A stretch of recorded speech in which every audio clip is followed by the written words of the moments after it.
На База ТВ время новостей. В студии Рустам Зантария. Здравствуйте. Сегодня в выпуске.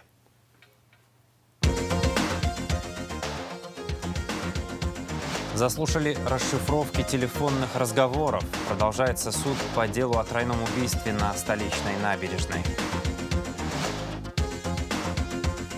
Маршрут признания. В день международного признания независимости Республики Абхазия сборная команда из представителей Абхазии и России совершила 20-километровый поход. Новая жизнь абхазского футбола. Второй этап чемпионата Абхазии по футболу стартует в новом качестве.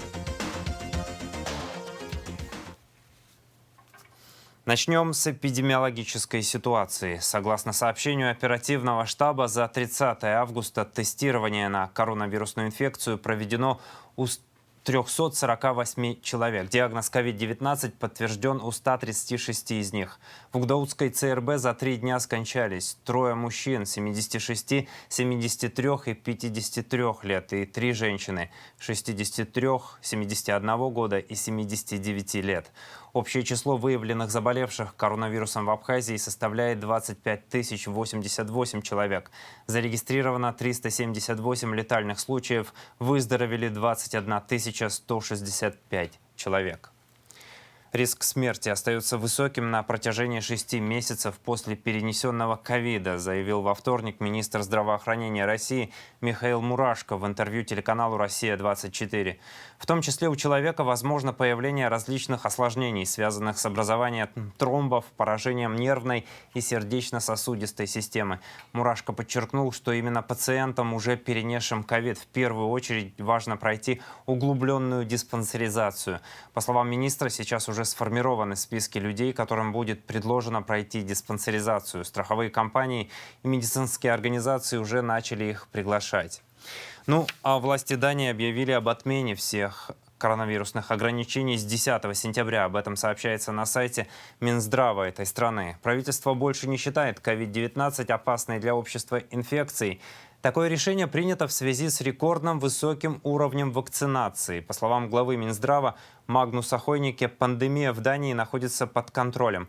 Правительство без колебаний быстро примет необходимые меры, если пандемия снова поставит под угрозу важные сферы общества, добавил он, отметив, что коронавирусные ограничения длились дольше, чем необходимо. Согласно официальной статистике, в Дании полностью вакцинировано более 79% граждан. Официальная хроника. Абхазия получит в дар еще 2 машины скорой помощи. Накануне в республику прибыла делегация из Чеченской республики во главе с министром здравоохранения Эльханом Сулеймановым и министром по национальной политике, внешним связям, печати и информации Ахмедом Дудаевым. Гостей принял президент Аслан Джания. Он приветствовал их и поблагодарил руководство и народ Чеченской республики за многолетнюю поддержку Абхазии, в том числе в борьбе с пандемией. Президент также отметил, что ждет в гости главу Чеченской республики Рамзана Кадырова. От имени главы Чеченской республики Ахмед Дудаев передал слова приветствия и поздравления всему абхазскому народу с Днем международного признания независимости Абхазии. Он также выразил надежду на дальнейшие еще более тесные, конструктивные и дружеские отношения между Чечней и Абхазией. Как сообщалось ранее, в результате переговоров Аслана Джания с депутатом Государственной Думы России Адамом Делимхановым Абхазия получит в дар еще 2 машины скорой. По информации министра здравоохранения Чечни, они уже находятся на границе. Аслан Джания также предложил обсудить возможности организации приезда чеченских детей на летний отдых в Абхазию, что будет способствовать знакомству и дружбе между молодыми поколениями Абхазии и Чечни. Медучреждения Абхазии получили партию гуманитарной помощи от ЕС и ПРООН. 31 августа Европейский Союз осуществил поставку необходимого груза для медицинских учреждений Абхазии, сообщает Апснепресс со ссылкой на офис ПРООН в Сухуме. Через совместный координационный механизм ЕС и ПРООН был поставлен гуманитарный груз, включающий защитное снаряжение, пульсоксиметры, цифровые термометры, а также санитарно-гигиенические предметы для поддержки медицинских учреждений. Поставка организована на основании запросов Гудаутской центральной больницы, амбулаторного центра COVID-19, Галской центральной районной больницы и Сухумской городской инфекционной больницы.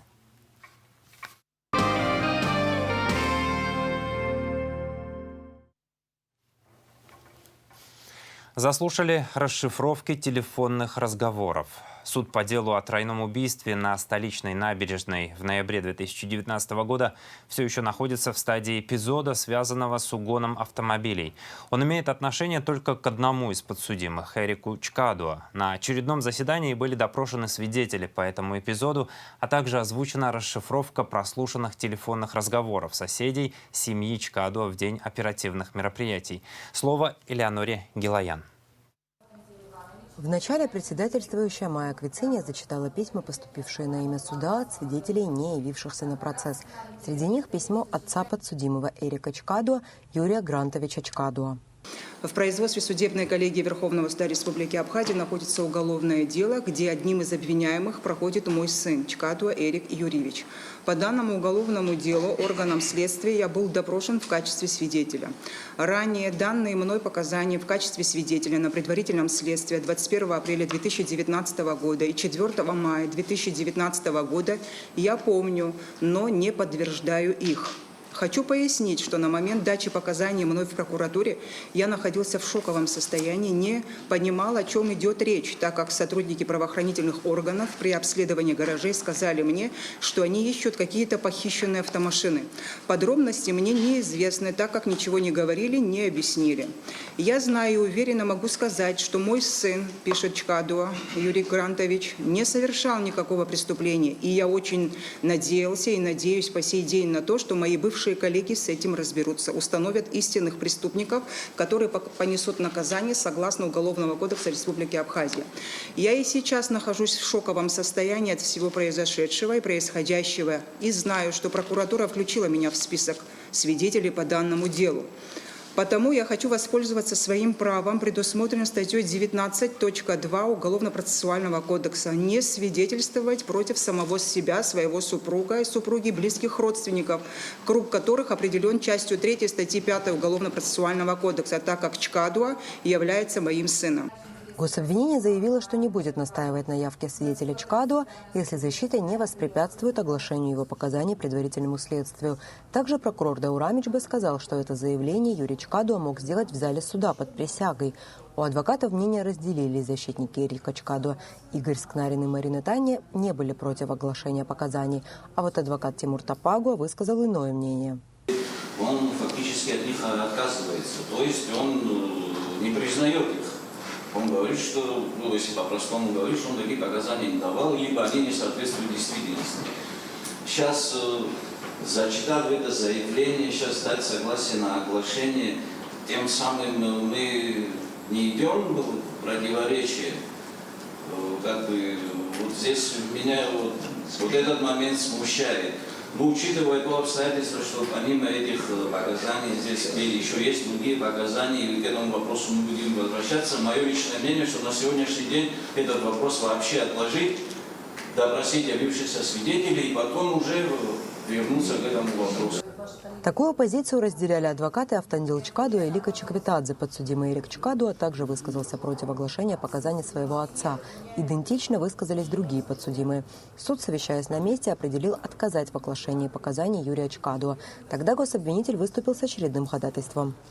В заявлении указано о том, что он отказывается давать показания, используя свое право конституционное не свидетельствовать против самого себя. Но дело в том, что вне зависимости от того, какое это его право, и мы не оспариваем его право, эти показания получены в соответствии с законом, и, соответственно, никаких оснований для того, чтобы их без проблем мы их огласим, судья даст оценку, покажем коллегам.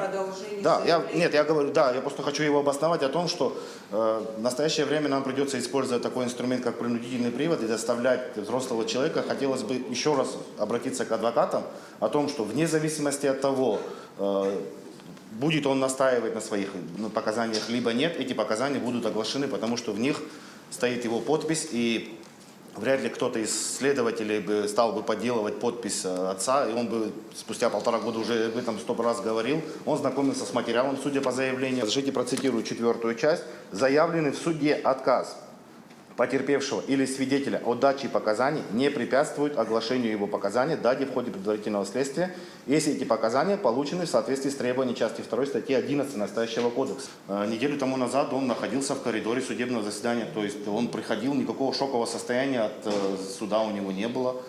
его видят в городе, никаких проблем явиться в суд нету. В удовлетворении ходатайства отказать.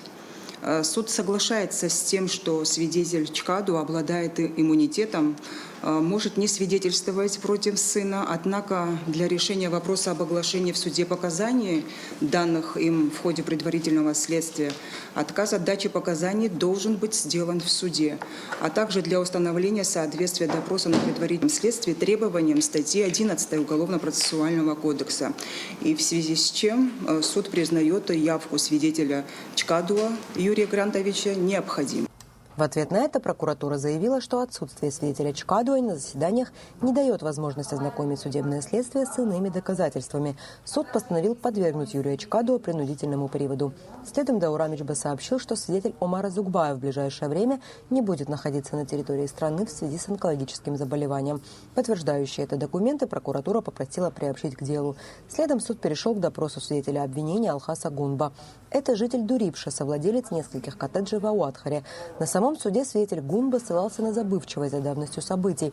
Однако, когда прокурор представил ему протокол допроса на предварительном следствии, оспаривать его не стал. Вот показания Гунба предварительному следствию. 21 апреля 2019 года, либо 22 апреля 2019 года в 5 часов вечера к коттеджу подошел ранее незнакомый мне мужчина, возраст 30-35 лет, высокого роста, 185-190 сантиметров, среднего телосложения. Данного мужчину я видел впервые, однако лицо его запомнил, если увижу, то смогу опознать. Мужчина подошел ко мне, попросил позвонить с моего телефона. Я предоставился ему, однако он не назвал мне своего имени. Взяв мой телефон, он несколько раз с него позвонил, с кем-то разговаривал, возможно, писал кому-то сообщение. После этого я предложил ему ночлег, однако он отказался спать в коттеджах и остался в кухне строений, где стоят топчаны и лежат спальные мешки. Я к нему не заходил и не видел его ночью. Утром он вновь подошел ко мне и попросил телефон, произвел несколько звонков по нему, также с кем-то разговаривал, после чего ушел по направлению к озеру Рица. На следующий день этот мужчина вновь подошел ко мне, примерно в 10 утра, и попросил телефон. Он вновь несколько раз кому-то звонил и с кем-то разговаривал, а потом вновь ушел по направлению к озеру Рицы. Вчера, это получается 23 апреля, увидел, что вышеуказанный мужчина спускается вниз по дороге. Он вновь попросил меня телефон и вновь неоднократно кому-то звонил и разговаривал. Приведенная прокуратурой детализация говорит о том, что с этого номера в указанные даты апреля 2019-го звонили на номера, принадлежащие Диле Ахба, Эки Чкадуа, Жанне Шинкау. Следующий свидетель – сотрудник милиции, на тот момент начальник угрозыска Сухумского района Ринат Аджиев. Он участвовал в оперативных мероприятиях у гаражей рядом с родительским домом подсудимого Чкадуа. Свидетель Аджиев повторил показания других своих коллег. Поступил сигнал, что по этому адресу находятся автомобили, имеющие отношение к похищению Мирцхулава. Гособвинитель попросил озвучить в суде показания, данные предварительному следствию для полноты картины. Затем ему было предложено открыть данный гараж. Он открыл его собственным ключом. Там было обнаружено автомашины марки «Мерседес» по типу лопаты темно-зеленого цвета. На вопрос о том, кому принадлежит указанная автомашина, он ответил, что данную автомашину пригнал его сын Чкадуа Эрик, который стояла в гараже несколько дней, однако кому принадлежит данная машина, он не знает. Второй гаражный бокс, находящийся в пользовании семьи Чкадуа, расположен в 50 метрах от первого гаража с задней части многоквартирного дома. Находился в одном ряду с несколькими другими гаражными боксами под одной залитой крышей. После чего Юрию Грантовичу Чкадуа было предложено открыть данный гараж. Однако он сказал, что ключей у него нет, и пояснил, что данный гараж ему не принадлежит, но данный гараж был взят на временное пользование его сыном Чкадуа Эриком и одного у него знакомого, и ключи от гаража находятся у него. После этого на место был приглашен глава администрации села Гумиста. В его присутствии и понятых был скрыт навесной замок гаража, внутри которого находилась автомашина марки Lexus GX белого цвета.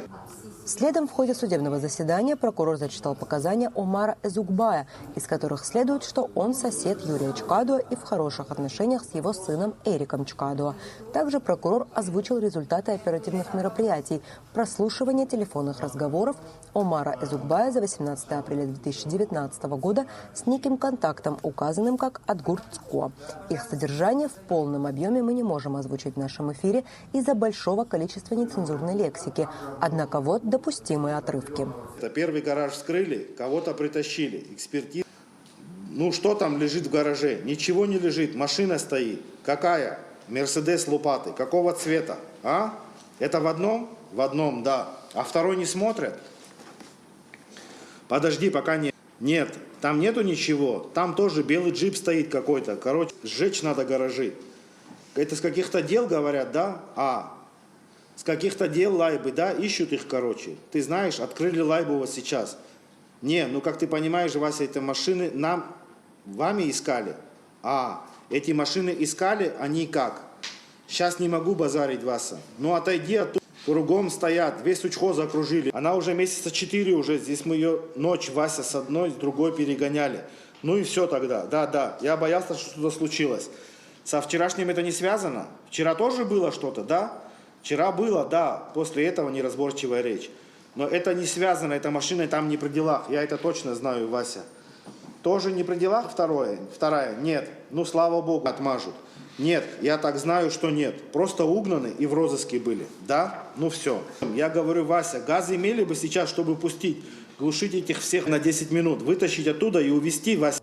Также на этом заседании были озвучены письменные доказательства. Следующее судебное заседание состоится 7 сентября. Элеонора Гилаян, Сосрыку Агуха, Абаза ТВ. Сухумский городской суд продлил срок домашнего ареста сотрудникам онкологического центра Абхазии Льву Аргун и Ларисе Квиквискири. Об этом сообщается на сайте суда. Аргун срок продлен на 2 месяца, то есть до 29 октября. Квиквискири на 2 месяца, всего до 3 месяцев и 29 дней, то есть до 28 октября. Медики Национального онкоцентра Абхазии Лев Аргун, Нелли Лагвилава и Лариса Квиквискири подозреваются в хищении в особо крупном размере химию и гормональных препаратов, предусмотренных для онкологических больных. Отмечается, что предварительным следствием будет охвачен период времени действия государственной программы по обеспечению химиопрепаратами онкологических больных с 2017 по 2021 годы. 7 июля Нелли Лагвилава назначен домашний арест сроком на 1 месяц и 22 дня.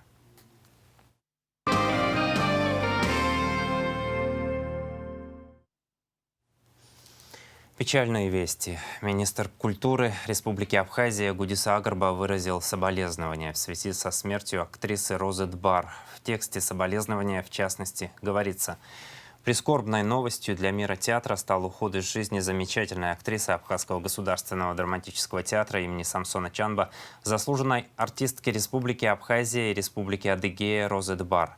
Память о ней навсегда останется в сердцах ее преданных зрителей, друзей и коллег. Выражаю искренние соболезнования родным и близким. Светлая память. Роза Дбар была похоронена 30 августа в родовом селе Мгудзерхуа. В нашем эфире после выпуска новостей смотрите репортаж, посвященный памяти Розы Дбар. Ушла из жизни преподаватель кафедры государственного управления и менеджмента АГУ, кавалер ордена Ахцепша 3-й степени Светлана Шалвовна Мерцхулава. Ректорат, профессорско-преподавательский состав, сотрудники экономического факультета и студенты Абхазского государственного университета с глубоким прискорбием выражают искренние соболезнования семье, родным и близким Светланы Шалвовны. Как отмечается, в частности, в траурном адресе, с 2006 года Светлана Мерцхулава работала преподавателем на кафедре государственного управления и менеджмента Абхазского государственного университета. Светлая память о Светлане Шалвовне навсегда останется в сердцах ее коллег и студентов.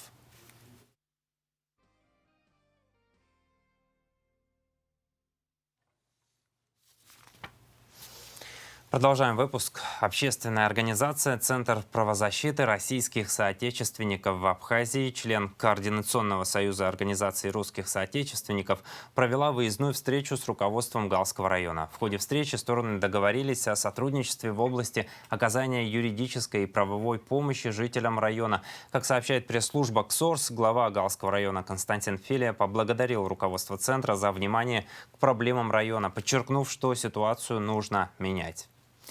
График отключения света в центральной части Сухума изменен. С 1 сентября отключения подстанций и ПИТ будут производиться с 5 до 7:00, сообщает пресс-служба Черноморэнерго. До этого ограничения вводились для этой подстанции с часу до 3:00.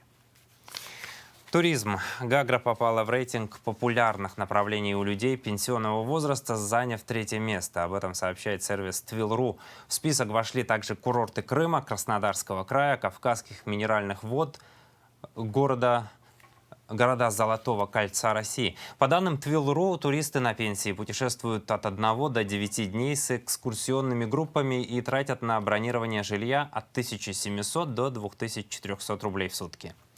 С начала года по 20 августа, по данным Министерства туризма, Рицинский реликтовый национальный парк посетили 501 132 человека, а Новоафонскую пещеру 309 886 человек, сообщает Апснепресс. Объем оказанных платных услуг РРНП составил более 167 миллионов 800 тысяч рублей, пещеры 154 миллиона 600 тысяч рублей. Более 4,5 миллионов человек пересекли российско-абхазскую границу с 1 мая в обоих направлениях, сообщает служба по городу Сочи Краснодарской таможни. В этот же период границу пересекло порядка 1 миллиона транспортных средств, в том числе 45 тысяч экскурсионных автобусов. Во время летнего турсезона количество пересекающих границу транспортных средств и физических лиц превышает проектную мощность пункта пропуска более чем в 4 раза. Несмотря на возросшую нагрузку в летний сезон, таможенные операции и таможенный контроль осуществляются круглосуточно. В усиленном режиме работает дополнительная полоса движения для экскурсионных автобусов. На пост прикомандировано 30 сотрудников из Краснодарской и Крымской таможен. Маршрут признания. 26 августа, в день международного признания независимости Республики Абхазия, сборная команда из представителей Абхазии и России совершила 20-километровый поход по маршруту озеро Рица, озеро Малая Рица, Гекский водопад с восхождением на вершину горы Пшхегишха. Участники восхождения водрузили на ее вершину флаги Абхазии и России. Как это было и зачем? В репортаже Марианны Котовой. В восхождении приняли участие представители молодежных организаций Сухума. Это «Феникс», «Сорс» и Краснодар, межрегиональная общественная организация Агентства молодежных инициатив, а также Федерация триатлона Абхазии, спортивный клуб «Спорт Апсны», курсанты военных училищ, будущие офицеры Министерства обороны Абхазии, военнослужащие 7-й военной базы и спортсмены. Организатором акции стало представительство Россотрудничества в Республике Абхазия. Особенностью похода и восхождения стал формат его проведения. Сам маршрут достаточно сложный, то есть это какое-то преодоление себя, это какое-то напряжение сил. И к нам присоединились молодежь Абхазии, молодежь Кубани, приехали различные организации, в том числе здесь нас очень здорово поддержала Федерация триатлона, наш спортивный клуб «Спорт Апсны». И под эгидой, под, скажем так, небольшим руководством Россотрудничества мы поднялись на эту вершину, показали красоты Абхазии и спустились вниз к Гекскому водопаду, тоже такому культовому, интересному месту. Организаторы предусмотрели соблюдение всех правил и мер безопасности, связанных с пандемией коронавируса COVID-19. Мы этот день хотели отметить спортивным мероприятием, вообще хотели праздником каким-то это сделать, но сейчас есть особенности, да? Коронавирус, пандемия. В Абхазии это очень сложная ситуация, поэтому мы решили, чтобы не нарушать ни требования руководства страны, ни санэпидемических, эпидемиологических норм, мы решили сделать восхождение на вершину Пшегишева. Очень небольшим количеством людей, причем мы попросили представить справки ПЦР. Участники восхождения не случайно выбрали именно этот маршрут. Пшегишева – уникальная вершина. Именно благодаря обрушению этой горы образовались знаменитые озера Рица и Малая Рица. Показать красоты горной Абхазии стало еще одной целью похода. Абхазию знают как гостеприимную страну, у которой невероятно красивая природа и море. Но море, да, всегда известно больше. Нам же хочется показать красоту горной Абхазии. Красоту пешеходной, спортивной Абхазии. Это раз. Второе, конечно, нам интересно привлечь молодежь, заинтересовать их спортом, который здесь не так сильно развит. Да? Бокс, борьба, в этом уже абхазские спортсмены преуспели, карате в том числе. Но туризм, да, он очень интересен. И с нами были представители краснодарских спортивных туристических клубов, которым мы тоже хотели показать этот маршрут, потому что он, правда, интересен. Представительство Россотрудничества часто становится организатором подобных мероприятий, приуроченных к знаменательным историческим датам.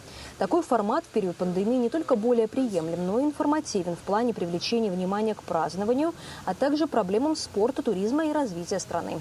Марьяна Котова, Раму Камке, Абаза ТВ. Спорт. 31 августа стартовала вторая часть чемпионата Абхазии по футболу сезона 2021 года, сообщает Федерация футбола Абхазии. 11-й тур открылся на Сухумском стадионе «Динамо» матчем между командами «Динамо», «Сухум» и «Шахтер» Тхварчал. 1 сентября состоится дерби Гудаутского района. Летучие мыши из Нового Афона примут лидера чемпионата Гудаутскую Рицу.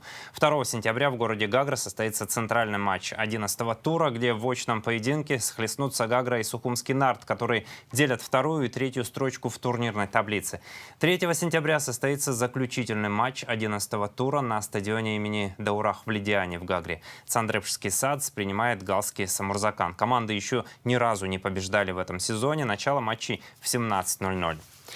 Новая жизнь абхазского футбола. Второй этап чемпионата Абхазии по футболу стартует в новом качестве. Впервые в истории национального футбола все игры чемпионата будут транслироваться в прямом эфире на каналах «Система Спорт» и Абхазское государственное телевидение. Кроме того, впервые Абхазия начнет подготовку собственных футбольных арбитров. Об этом президент Федерации футбола Абхазии Таращ Хагба рассказал в ходе пресс-конференции в «Спутник Абхазия».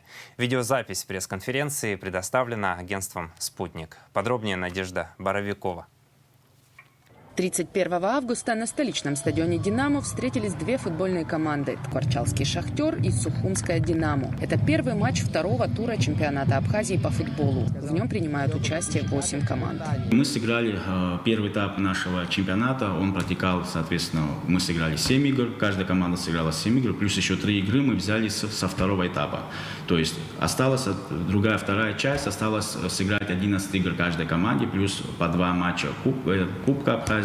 Это полуфинальные матчи и плюс сам финал. С сегодняшнего дня мы начинаем наш второй этап чемпионата. Он будет протекать включительно до ноября месяца. Плюс кубковый матч чемпионата Абхазии, кубковый матч. Впервые все игры чемпионата Абхазии по футболу будут транслироваться в прямом эфире по абхазскому телевидению и на канале «Система Спорт». Команда режиссера Джана Цурцумия будет снимать матчи на профессиональную технику, что позволит делать замедленные повторы. Зрители смогут увидеть фотографии и досье каждого футболиста, услышать комментарии экспертов и проанализировать игры в новой футбольной передаче вместе с ведущей Аминой Авицбах.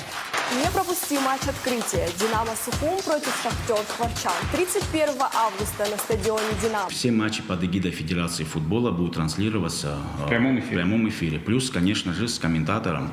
Соответственно, будут видеоповторы, опасные моменты однозначно. То есть все так, как мы любим смотреть большие футболы. Это заслуга Джана Цурцумия. Плюс также они оборудовали студию, также будет футбольная передача. В конце каждой игровой недели будут обзоры матчей, будут привлекаться лучшие футболисты, будут признаваться лучшие голы недели. То есть это все то, что мы хотим, допустим, и то, что нам было необходимо сегодня воплотить в реальность. Одна из многих проблем абхазского футбола – недостаток собственных арбитров. Футбольных судей привозят из России даже для детских чемпионатов, что довольно дорого. Первый этап чемпионата Абхазии в этом году судила команда из Кабардино-Балкарии. Второй этап будет судить профессиональный арбитр ФИФА из Донецка Дмитрий Жуков вместе с командой судей из Краснодарского края. Мы договорились, решили, что Дмитрий Жуков, так как он является квалифицированным специалистом, при этом он долгое время был директором Центра подготовки юных арбитров, это то, что нам нужно. Мы с ним договорились, решили, что мы хотим открыть это здесь. То есть нам нужно сделать набор желающих молодых, энергичных ребят, которые не стали футболистами профессиональными, а хотят быть рядом, именно внутри футбола, те, которые хотят судить. Мы дадим бесплатное обучение, форму одежды, и с помощью Дмитрия Жукова они будут проходить теорию, плюс в это же время будет проходить практику через наш детский футбол. Если у нас получится сделать набор, то по нашим расчетам в течение 2-3 лет у нас должны быть наши внутренние именно специалисты в этой сфере. Попасть на первый в Абхазии курс обучения арбитров могут парни и девушки возрастом от 14 лет. Обучение бесплатное, теоретический курс 3 месяца, занятия 2 раза в неделю по 1,5 часа. Для профессии необходима хорошая физическая форма, ведь в течение матча арбитры бегают больше, чем сами футболисты. И стрессоустойчивость, так как конфликты на поле, прессинг и критика со стороны болельщиков для судей ежедневная рутина. Этот курс разработан был Федерацией футбола Украины. Он опробован был во всех областях Украины, получается, так же, как и в Донецкой, получается, так как я являюсь педагогом, я магистр педагогических наук. Федерация футбола Донецкой области пригласила меня как раз тогда заниматься подобным проектом, когда этот проект сделала Федерация футбола Украины.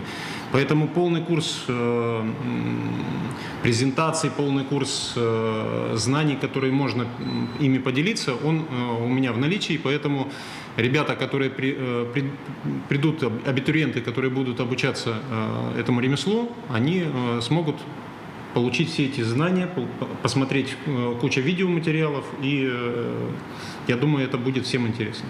Первый этап чемпионата Абхазии по футболу прошел в отчаянной борьбе. Лидирует Гудаутская Рица, но разрыв между первыми 6 командами минимальный, и каждый матч второго этапа может кардинально изменить турнирную таблицу. Все игры проводятся на открытых стадионах в строгом соответствии с рекомендациями главного санитарного врача Абхазии.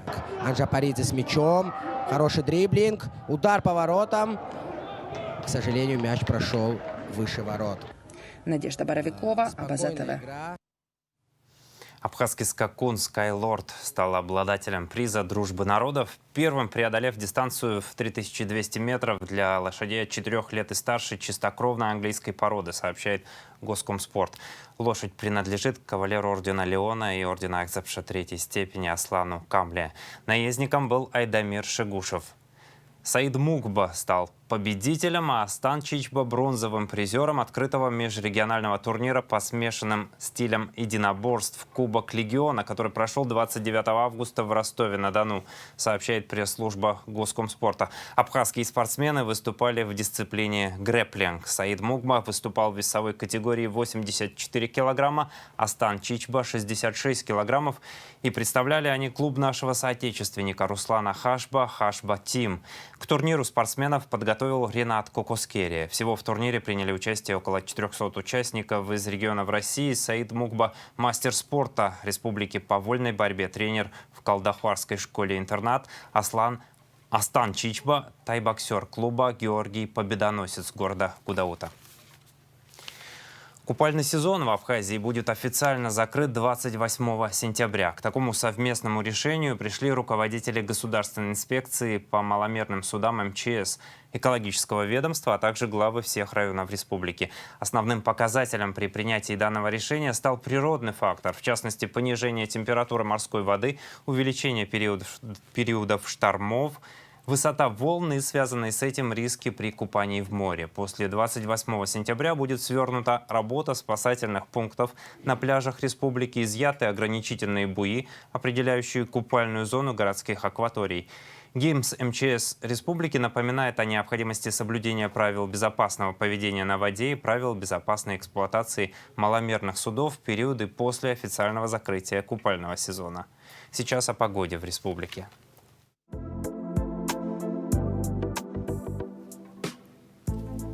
В среду, 1 сентября, в Абхазии переменная облачность, ночью и со второй половины дня временами дождь, гроза, местами туман. Температура воздуха ночью 24, днем до 29 градусов, температура морской воды 27 градусов.